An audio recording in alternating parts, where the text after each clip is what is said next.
Hello दोस्तों, आ गया है 8वीं कक्षा की बोर्ड का संस्कृत पेपर। प्रारंभिक शिक्षा द्वारा जारी नमूना प्रश्न पत्र, विषय संस्कृत।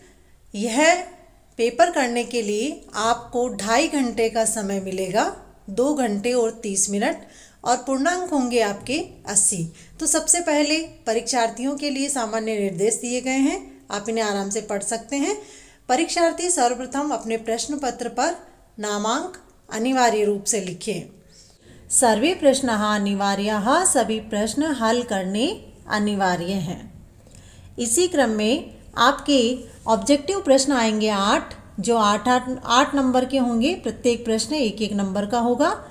पहला प्रश्न आपसे पूछा है, शालिनी ग्रीष्मावकाशे पितुगृहम् आगच्छति, रेखांकित पदे प्रयुक्तः उपसर्गः अस्ति। इस रेखांकित पद में उपसर्ग कौन सा है? अन, परा, अव या आ? तो सही उत्तर होगा आ। फिर नंबर 2 में है, अधोलिखित पदेषु कत्वा प्रत्यय युक्तम पदम अस्ति। नीचे लिखे पद में कत्वा प्रत्यय से युक्त पद कौन सा है? गच्छति, गंतुम, गत्वा। सही ऑप्शन होगा गत्वा। फिर नंबर 3 में दे रखा है, भगिनी प्रदेशु अयम बहवा आकर्षकः इति प्रतीयते। अस्मिन् वाक्ये अव्ययपदम किमस्ति? अव्ययपद कौन सा है? भगिनी, इति, प्रदेश या प्रतीयते? सही ऑप्शन उत्तर होगा इति। प्रश्न 4 में आपसे पूछा है, एकदा स वने जालय विस्तार्यं गृहम् आगतवान्। अस्मिन् वाक्ये सर्वनाम पदम अस्ति। सर्वनाम पद बताना है, तो कौन सा है? सा, वने, गृहम् या सह? सही उत्तर है सह। फिर इसके बाद में है, वयम वसुंधराम मन्ये, हम सब पृथ्वी को मानते हैं। क्या मानते हैं? गृहम्, कुटुंबम, सस्य श्यामला या प्रकृति है? तो सही उत्तर होगा ऑप्शन ब, कुटुंबम। प्रश्न नंबर 6, आर्यभट्टेन ग्रंथः रचित। आर्यभट्ट ने ग्रंथ की रचना की। कौन से ग्रंथ की? अर्थशास्त्र, आर्यभट्टियम, पंचतंत्रम या कर्मभूमि है? तो सही ऑप्शन है आर्यभट्टियम। प्रश्न नंबर 7 में पूछा है, शितो राजते भारत स्वर्णभूमि प्रस्तुत पाठस्य लेखक अस्ति। लेखक का नाम बताना है। अनुपम मिश्र, रमानाथ शास्त्री, विष्णु शर्मा या डॉक्टर कृष्णचंद्र त्रिपाठी? तो सही उत्तर होगा डॉक्टर कृष्णचंद्र त्रिपाठी। प्रश्न 8 है, सावित्रीबाई फुले महोदया माता आसीत। सावित्रीबाई फुले की माता का नाम था लक्ष्मीबाई, मीराबाई, राधाबाई या रमाबाई? तो सही उत्तर इसमें हो जाएगा रमाबाई। प्रश्न नंबर 9, कोष्ठक प्रदत्त पदेषु उचितं विभक्तिं चित्वा रिक्त स्थानानि पूरयत। ये प्रश्न आपके 2 नंबर का होगा, दोनों 1-1 नंबर के हैं। प्रश्न क में पूछा है, परितः वृक्षाः सन्ति। यहाँ देखिए, परितः जो शब्द आया वो उपपद विभक्ति का है, इसीलिए यहाँ द्वितीय विभक्ति का शब्द आएगा विद्यालयम। फिर दूसरे में ख में दे रखा है, सह पुत्रः गतः। सह शब्द आया है, ये भी उपपद विभक्ति का है, और सह के साथ में हमेशा तृतीय विभक्ति का प्रयोग होता है, इसीलिए तृतीय विभक्ति का पद आएगा इसमें जनकेन। 10वें प्रश्न में पूछा है, संधि विच्छेदम संधि युक्तम च कुरुत। संधि विच्छेद करना है, और जो संधि पद दिया हुआ है उसका, और जो संधि विच्छेद है उसका पद बनाना है। तो सबसे पहला विच्छेद दिया है अध्य प्लस अपि, तो इसका पद हो जाएगा अध्यापी। और फिर दूसरा इसमें दे रखा है सहसेव, ये पद दे रखा है, इसका संधि विच्छेद करना है, तो हम लिखेंगे सहसा प्लस एव। ठीक है। फिर इसके बाद में दे रखा है प्रश्न नंबर 11, विशेष्य विशेषण पदम उचितम मेलनम कुरुत। विशेष्य और विशेषण पद का उचित मिलान करना है, तो हम मिलाते हैं। यहाँ पर सबसे पहला क दे रखा है अयम, अयम के साथ में मिलेगा प्रदेशः। महत्वधायिनी, इसके साथ में आ जाएगा संस्कृति। प्राचीने, इतिहासे, और एकः समवायः। प्रश्न नंबर 12 में आपको प्रश्न पूछा है, उचित क्रियापदानी मंजूषाता चित्वा रिक्त स्थानानि पूरयत। मंजूषा दिया हुआ है यहाँ पर, इसके शब्द लेकर के आपको रिक्त स्थान पूरे करने हैं। इसके 4 प्रश्न हैं जो आपके हाफ मार्क्स अर्थात आधे आधे नंबर के हैं, अर्थात कुल मिलाकर के ये 2 नंबर का प्रश्न है। पहला प्रश्न इसमें पूछा है, छात्राः पुस्तकानि गृहीत्वा विद्यालयम्। यहाँ जो उत्तर आएगा वो होगा गच्छन्ति। छात्र जो हैं वो विद्यालय पुस्तक लेकर के जा रहे हैं। दूसरा इसमें जो प्रश्न है, मालाकारः पुष्पेः मालाः। तो यहाँ जो सही उत्तर होगा वो आपके है रचयति। माली जो है वो फूलों से माला बना रहा है। फिर तीसरा इसमें दे रखा है, मनः मनसि एका जिज्ञासा। जिज्ञासा यानी कि जानने की इच्छा।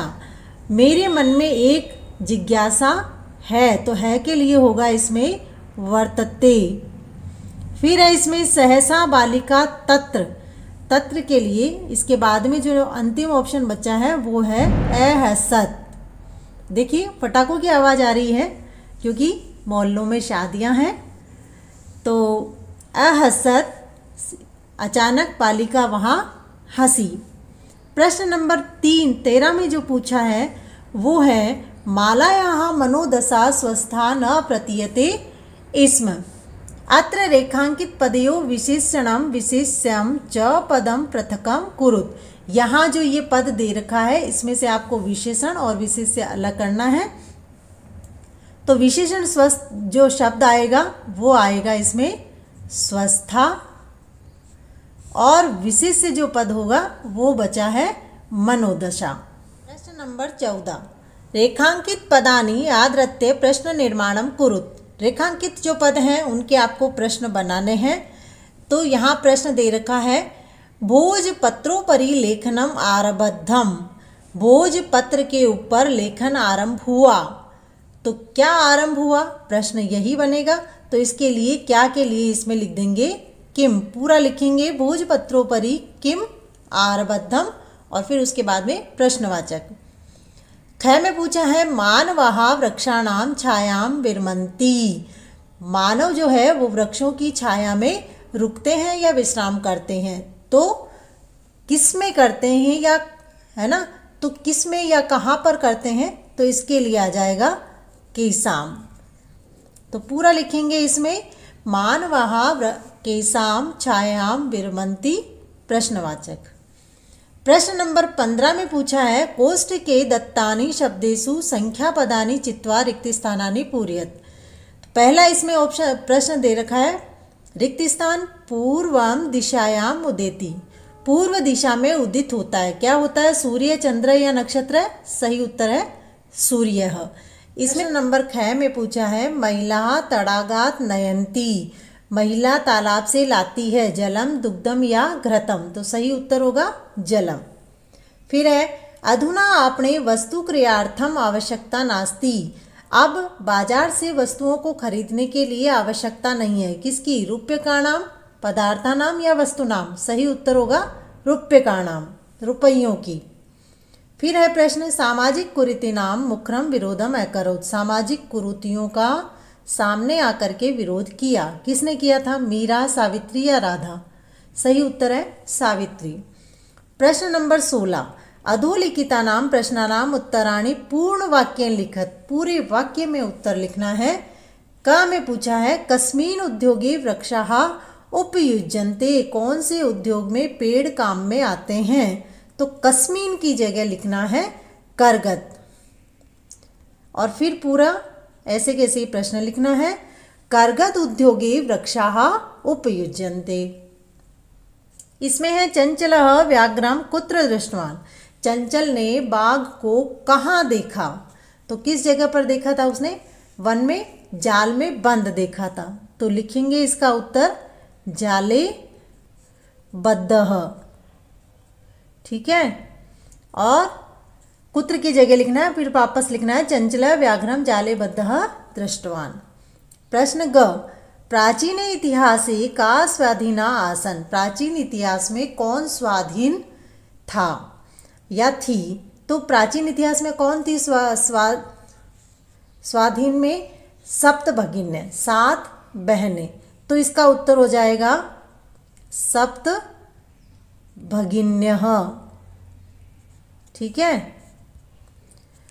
तो प्राचीन इतिहासे सप्त भगिन्यः स्वाधीनाः आसन्। अगला प्रश्न दे रखा है, केन पीड़ितः वैभवः बहिरागतः। किससे पीड़ित होकर के वैभव जो है वो बाहर आया था? तो किससे पीड़ित हुआ था वो? गर्मी से, इसलिए होगा इसका आत पेन उत्तर। तो हम लिखेंगे केन की जगह आत पेन। पीड़ितः वैभव बहिरागतः। ये आपके 4 नंबर का प्रश्न है। प्रत्येक प्रश्न 1-1 नंबर के हैं। प्रश्न नंबर 17 में है, अधोलिखितानां प्रश्नानां उत्तराणि एक पदेन लिखत। नीचे लिखे प्रश्नों के उत्तर आपको एक पद में लिखने हैं। यहाँ भी 4 प्रश्न हैं और ये चारों प्रश्न 1-1 नंबर के हैं, अर्थात ये 4 नंबर का प्रश्न है। पहला प्रश्न इसमें पूछा है, स्वकीयं साधनम किम भवति। अपना साधन क्या होता है? सही उत्तर हो जाएगा बलम। दूसरा प्रश्न पूछा है, इयं भूः कस्मिन् यूतानाम् अस्ति। तो यहाँ इसका उत्तर हो जाएगा प्रबंधे। फिर प्रश्न दे रखा है, कस्यः यस्यः नश्यति। यहाँ सही उत्तर हो जाएगा लुब्धस्य।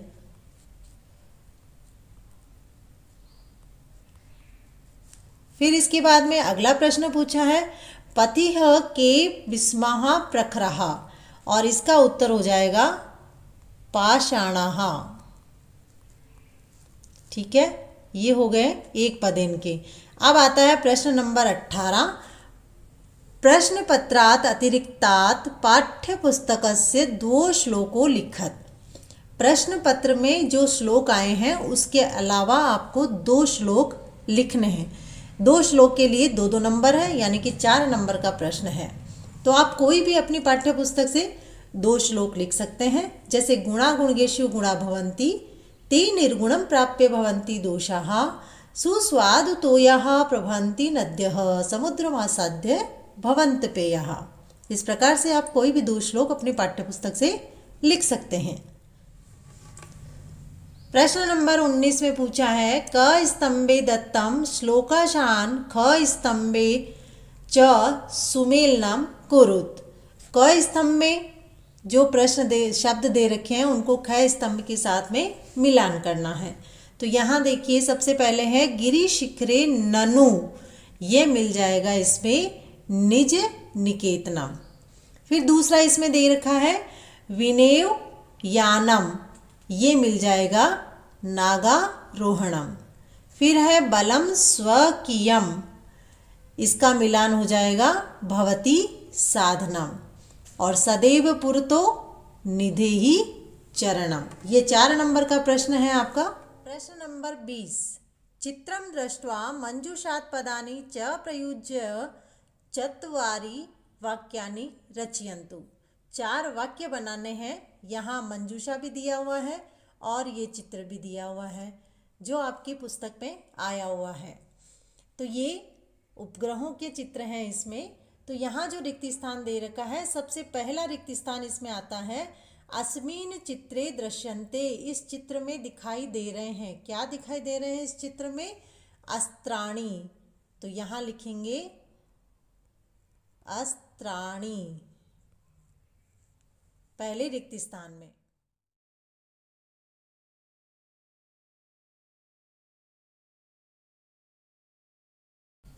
दूसरा इसमें पूछा है, आधुनिकेह अस्त्रिः सैनिका आसमान रक्षन्ति। आधुनिक अस्त्रों के द्वारा सैनिक हमारी रक्षा करते हैं। किससे रक्षा करते हैं? ऑप्शन में दिया हुआ है शत्रुभ्यः, शत्रुओं से रक्षा करते हैं। फिर दे रखा है इसमें रिक्त स्थान सहायतया बहूनि कार्याणि भवन्ति। सहायता से बहुत से कार्य होते हैं। किसकी सहायता से होते हैं? उपग्रहाणाम, उपग्रहों की सहायता से बहुत सारे कार्य होते हैं। फिर अंत में इसमें एक पंक्ति दे रखी है नंबर 4, एतेषां रिक्तस्थान प्रयोगेण भारतः विकसित देशः मन्यते। इन सब के प्रयोग से भारत जो है वो विकसित देश माना जाता है। किन सब के प्रयोग से? अस्त्राणाम। तो इसमें लिखेंगे हम अस्त्राणाम। प्रश्न नंबर 20 के में अथवा में दे रखा है दूसरा, मंजूषायाम लिखितानाम शब्दानाम सहायेन कथाम लिखत। मंजूषा की सहायता से आपको कथा को लिखना है। चित्र वर्णन कीजिए या फिर कथा, दोनों ही 4 नंबर के प्रश्न हैं। जो आपको सरल लगे वो आपको करना है। इस प्रश्न पत्र में हम दोनों प्रश्न हल कर रहे हैं। यहाँ मंजूषा दे रखा है, तो यहाँ सबसे पहले हम कहानी को शुरू करते हैं।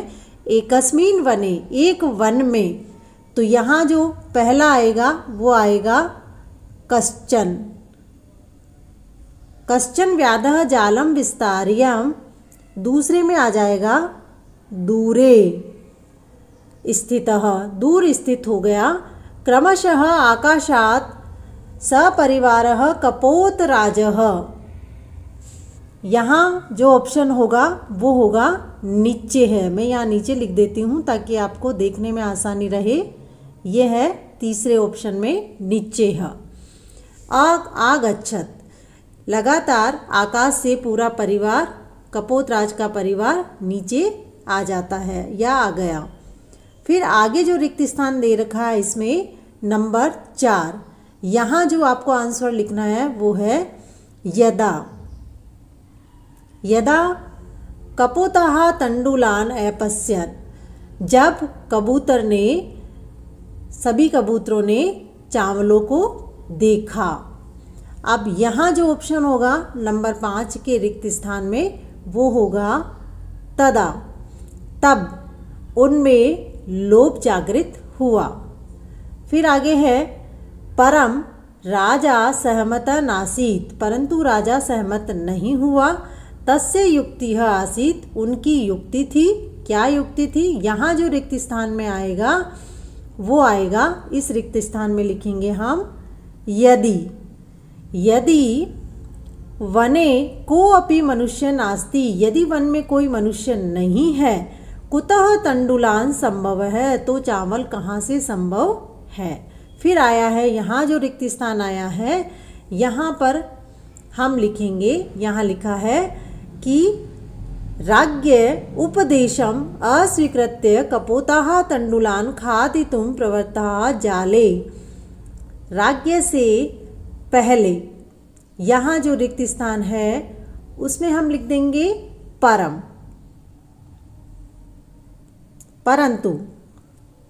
परंतु राजा जो है वो सहमत नहीं थे और उनकी यह युक्ति थी कि वन में कोई मनुष्य नहीं है तो फिर तंडुलान कैसे आए, चावल कैसे आए, है ना। उसके बाद में यहाँ जो दे रखा है इस रिक्त स्थान में, यानी अंतिम रिक्त स्थान में जो शब्द आएगा वो होगा च निपतिताः, फिर वो जाल में बंध गए। अतः उक्तम सहसा विदित न क्रियाम, इसीलिए कहते हैं कि अचानक कोई भी कार्य नहीं करना चाहिए। प्रश्न 21 में आपसे पूछा है, यह प्रश्न है अधोलिखितानां वाक्यानां घटनाक्रमानुसारेण क्रम संयोजनम कुरुत। घटनाक्रम के अनुसार आपको क्रम संयोजन करना है, क्रम के साथ मिलान करना है। तो ये भी आपके आधा नंबर यानी हाफ मार्क्स की 1 पंक्ति है, 4 नंबर का प्रश्न है। 8 लाइनें हैं, 4 नंबर का प्रश्न है। तो यहाँ देखिए पंक्तियाँ लिखी हुई है, माला शालिनी च चिकित्सां प्रति गच्छन्तु वार्तां कुरुत, तदेव क्रीडन्ति त्रिवर्षीया पुत्री अंबिका पितुः क्रोडे उपविशति। आगे की जो पंक्तियां हैं वो है, तीसरी लाइन में दे रखा है शालिनी ग्रीष्मा अवकाशे पितु गृहम् आगच्छति। फिर दे रखा है भातृजायाः स्वास्थ्यं समीचीनं नास्ति। आगे है तव मनसि एतादृशी कुत्सिता वृत्ति आगताः। फिर है वयं सर्वे मिलित्वा चिंतन मिदम यथार्थ रूपम करिष्यामः, और फिर आएगा अधुना एकस्य पुत्रस्य आवश्यकता अस्ति, और उसके बाद में दे रखा है अहम स्व अपराधम स्वीकरोमि लज्जितः च अस्मि। तो यहाँ पर देखिए आप, सबसे पहले जो पंक्ति आएगी वो आएगी इसमें शालिनी ग्रीष्म अवकाशे पितुगृहम् आगच्छति। फिर दूसरी पंक्ति आएगी इसमें भ्रातृजायाः स्वास्थ्यं समीचीना नास्ति। तीसरी जो पंक्ति आएगी जो हमने सबसे पहले पढ़ी थी, माला शालिनी च चिकित्सां प्रति गच्छन्तो वार्तां कुरुतः। और चौथी जो पंक्ति आएगी वो आएगी जो दूसरी पंक्ति हमने पढ़ी थी, तदेव क्रीडन्ती त्रिवर्षीया पुत्री अंबिका पितु क्रोड़े उपविशति। नंबर 4 की जो पंक्ति आएगी वो आएगी अधुना एकस्य पुत्रस्य आवश्यकता अस्ति। नंबर 5 पर जो पंक्ति आएगी वो होगी तव, नंबर 5 की पंक्ति है तव वयं मनसि एतादृशी कुत्सिता वृत्ति आगताः। उसके बाद में नंबर 6 पर आएगी अहम स्व अपराधम स्वकरोमि लज्जितः च अस्मि। और अंतिम जो पंक्ति होगी वो होगी वयं सर्वे मिलित्वा चिंतनमिदं यथार्थ रूपम करिष्यामः। ये आएगी 7 नंबर पर। प्रश्न नंबर 22 में दे रखा है अधोलिखितेषु द्वयो श्लोकय्याः भावार्थं हिंदी भाषायां लिखत। 3 श्लोक हैं, उनमें से आपको 2 श्लोक के भावार्थ लिखने हैं। तो देखिए पहला श्लोक हम पढ़ लेते हैं। वृक्षाग्रवासी न च पक्षीराजः त्रिनेत्रधारी न च शूलपाणिः त्वग् वस्त्रधारी न च सिद्धयोगी जलम च बिभ्रन घटो न मेघः। अब इसका भावार्थ लिखना है हिंदी भाषा में ही हमें। तो ये पहेली पाठ से लिया गया है।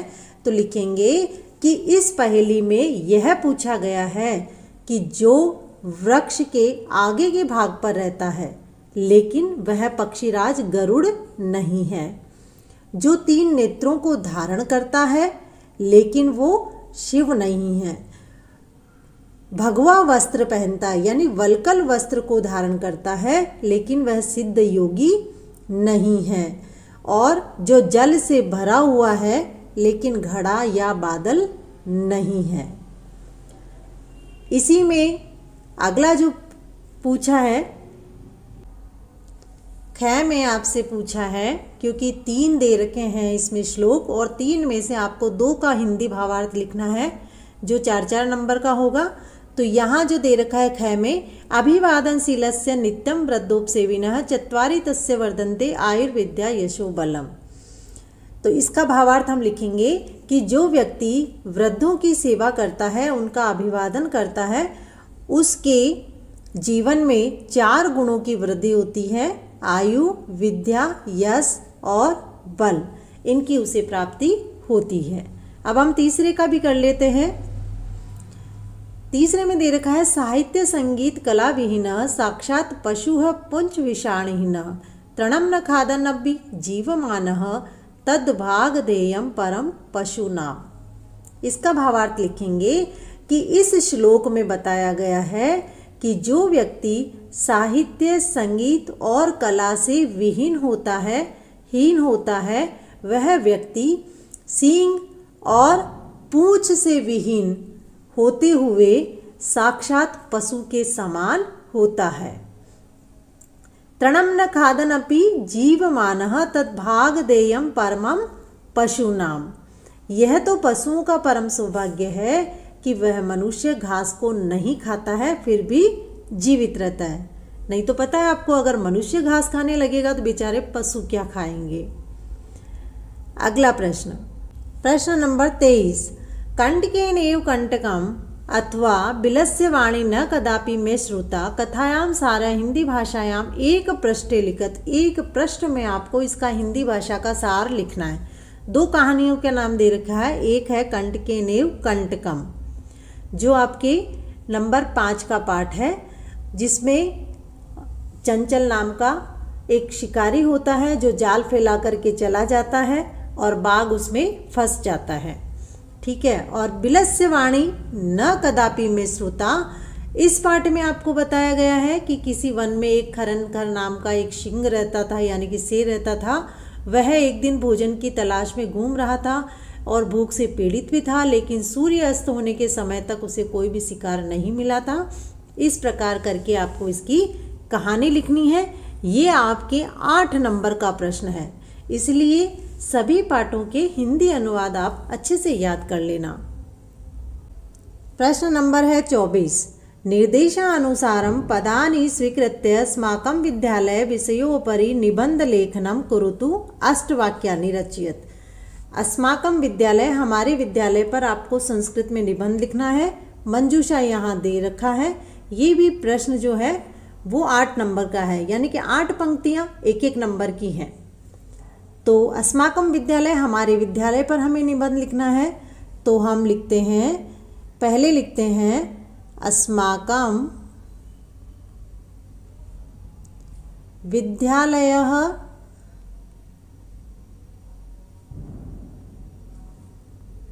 नगरात् बहिः रम्य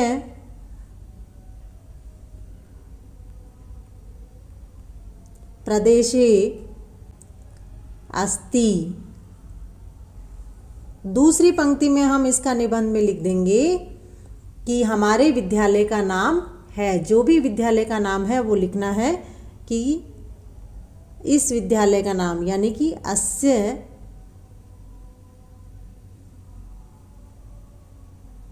विद्यालय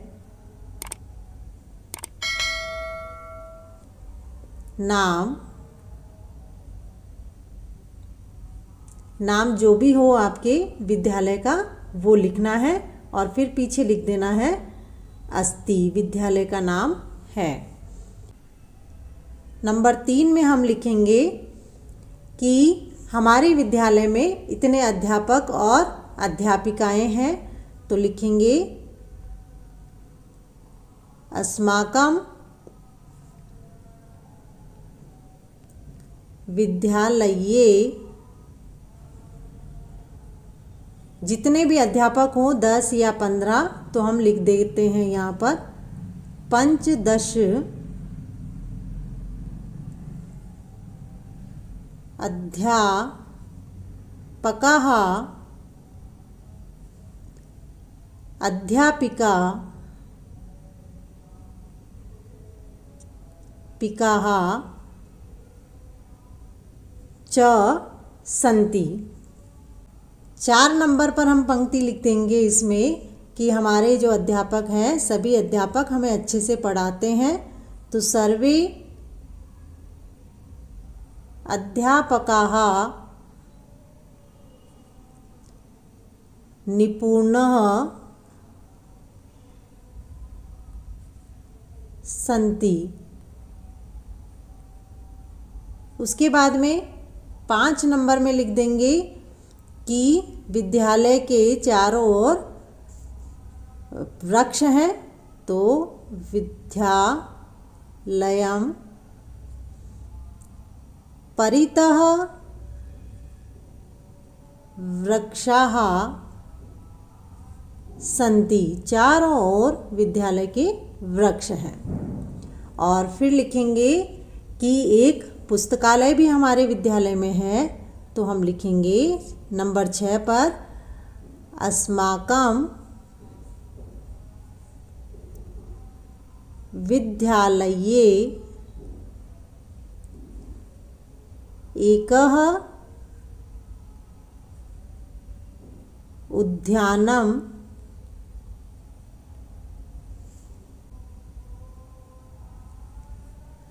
और 7 नंबर में हम लिख देंगे पंक्ति अस्माकं विद्यालये एकः विशालः पुस्तकालयः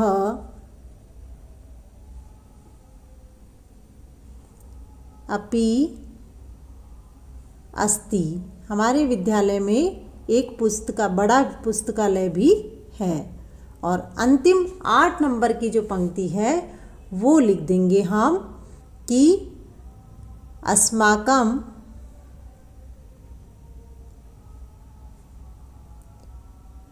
विद्यालयः साक्षात्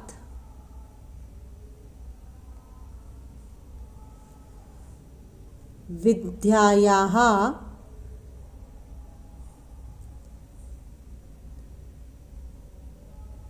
मंदिरम्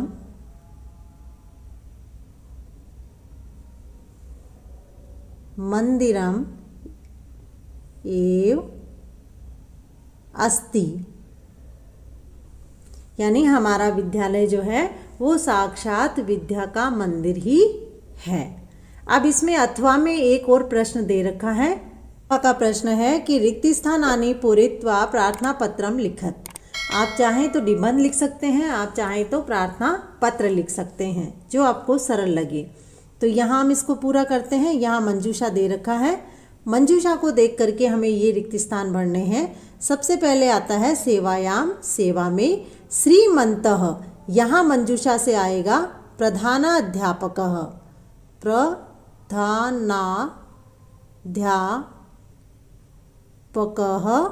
महोदयः। फिर है राजकीय उच्च, और यहाँ से इसमें हम लेंगे प्राथमिक, ये शब्द लेंगे तो यहाँ लिखेंगे प्राथमिक विद्यालय, राजकीय उच्च प्राथमिक विद्यालय जयपुरम राजस्थानम। आगे इसमें है महोदयः, महोदय। सविनय निवेदनम अस्ति, सविनय निवेदन है यत् कि अहम, मैं। यहाँ जो रिक्त स्थान है उसमें हम लिखेंगे ज्वर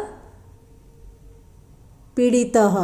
मंजूषा से शब्द लेंगे बुखार से पीड़ित अस्मि हूँ, यानी मैं बुखार से पीड़ित हूँ। अस्मात्, इसके बाद में जो रिक्त स्थान है उसमें हम लिखेंगे मंजूषा से कारणात्, इस कारण से। अहम विद्यालयम, यहाँ लिखेंगे आगंतु। यहाँ जो लिखना है मैं लिख देती हूँ आगंतु, आने के लिए। या विद्यालय में आगंतुम न शक्नोमि, मैं विद्यालय नहीं आ सकता हूँ। अतः दिनद्वयस्य, 2 दिन का। इस रिक्त स्थान में हम लिखेंगे अवकाशम, इसलिए 2 दिन का अवकाश स्वीकृत्य माम। यहाँ जो लिखना है रिक्त स्थान में, यहाँ लिखना है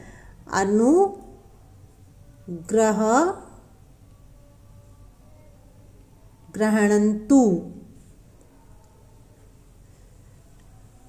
अवकाशम स्वीकृत्य माम अनुग्रहणन्तु भवान। 2 दिन का अवकाश स्वीकार करके आप मुझे अनुग्रहित करें। फिर नीचे लिखा हुआ है सधन्यवादम। यहाँ लिखा है शिष्यः, तो यहाँ शिष्य में जो रिक्त स्थान दिया हुआ है यहाँ लिखेंगे हम भवदीय, आपका शिष्य। और नीचे अपना नाम या क्लास या रोल नंबर लिखने हैं। यहाँ लिखा हुआ है दिनांक, तो जो भी जिस दिन आपका पेपर होगा उस दिन की दिनांक इसमें 8 नंबर का होगा। इसमें 4 प्रश्न पूछे जाएंगे और चारों प्रश्न 2-2 नंबर के होंगे। गद्यांशे अधोलिखितं गद्यांशं पठित्वा प्रश्नानाम् उत्तराणि संस्कृत भाषायां लिखत। संस्कृत भाषा में उत्तर लिखने हैं। इस गद्यांश को पढ़ करके इसी में से उत्तर देने हैं। पहले हम इसका अनुवाद कर लें ताकि आपको अच्छे से समझ में आ जाए। पूर्व दिशायाम उदेति सूर्यः पश्चिम दिशायां च अस्तं गच्छति इति दृश्यते ही लोके। पूर्व दिशा में सूर्य उदय होता है और पश्चिम दिशा में सूर्य अस्त होता है। इस तरह ही संसार देखता है। परम न अनेन अवबोधम अस्ति यत् सूर्यो गतिशील इति। परंतु यह नहीं जानते कि सूर्य जो है वो गतिशील नहीं है।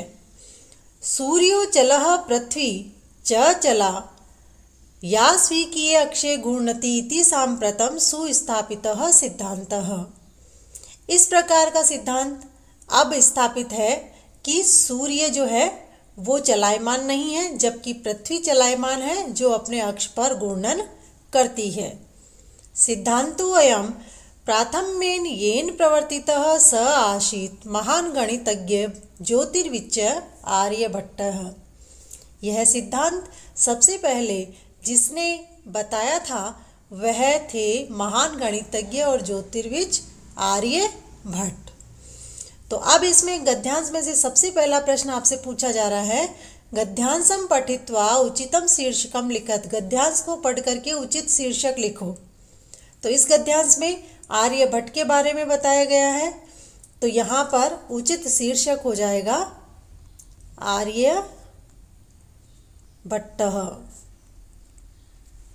इसी गद्यांश का अगला प्रश्न, दूसरा प्रश्न गद्यांश से पूछा है, पूर्व दिशायाम उदेति सूर्यः कस्याम दिशायाम अस्तम च गच्छति। पूर्व दिशा से उदित सूर्य कौन सी दिशा में अस्त होता है? तो पूर्व दिशा में तो उदय होता है, तो अस्त कौन सी दिशा में होता है? पश्चिम दिशायाम। तो यहाँ इसका उत्तर लिख देंगे पश्चिम दिशायाम। फिर अगला प्रश्न इसमें पूछा है, सांप्रतम सुस्थापितः सिद्धांतः क। अब सुस्थापित सिद्धांत कौन सा है? तो वो यहाँ लिखेंगे, गद्यांश में से हम लिखेंगे, एक पंक्ति आई थी उसमें, सूर्यो चलः पृथ्वी च चला स्वीकीये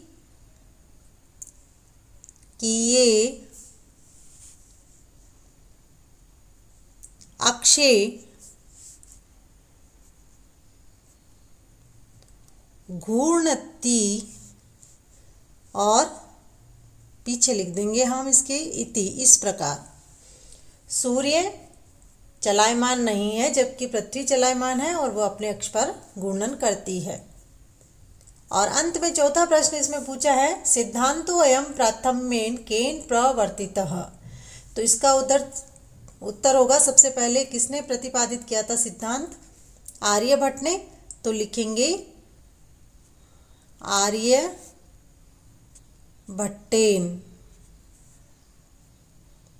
ये हो गया गद्यांश हमारा पूरा। ये आपका पेपर है, इसे अच्छे से याद कर लीजिएगा। तो दोस्तों, चैनल पर नए हैं तो चैनल को सब्सक्राइब कर दें और ऐसे ही मॉडल पेपर देखने के लिए बेल आइकन पर क्लिक कर दें। अपने दोस्तों के साथ शेयर करें, वीडियो को लाइक करें।